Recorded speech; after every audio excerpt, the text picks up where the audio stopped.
A new poll shows how Republican voters feel about one of the biggest races in the state. It just seems like the most interesting race. I'm Ben Winslow on Utah's Capitol Hill. Headed into this weekend's state Republican Party convention, a pollster finds that for most GOP voters, undecided is the big winner right now. That's kind of typical at this point in time. Mike Noble is a pollster who surveyed Republican voters on the now open U.S. Senate race to replace retiring Senator Mitt Romney.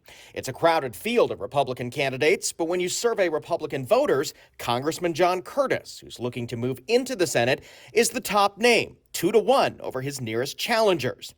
But Republican voters say they're largely undecided right now, headed into a June primary. When we kind of looked at candidate favorability, right, looking at Curtis, Wilson, and Hatch, the folks that were in the top three, you notice that John Curtis not only had more name ID, so it kind of explains why he has a slight edge in the poll, but also, he's pretty well liked and not a ton of negatives. Noble's survey also finds Utah Republicans have warmed to Trump a little more than in the past, and his endorsement could help a candidate in Utah. The question is, where do Utahns sit? Where they were pretty anti-Trump before among Republicans.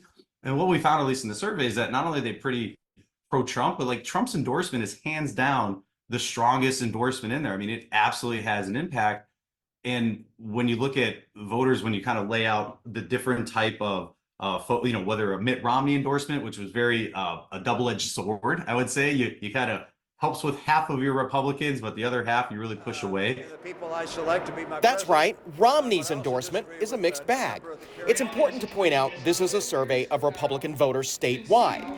They can be a little different than Republican Party delegates who tend to be more hardcore and select candidates at the state convention who lean more to the right. Noble says his survey found most Utah Republican voters want a candidate who may agree with Trump's policies, but isn't afraid to push back on Trump himself. They don't want like a hardcore MAGA Republican. They don't want a moderate Republican, kind of more like Romney. They kind of want a Trump light Republican. Some other interesting things you can anticipate at this weekend's state party convention.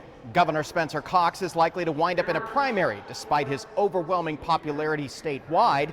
That's because delegates do tend to favor more conservative candidates. And Congresswoman Celeste Malloy may face headwinds in her race now that Senator Mike Lee has endorsed Colby Jenkins over her. On the Hill, Ben Winslow, Fox 13 News, Utah.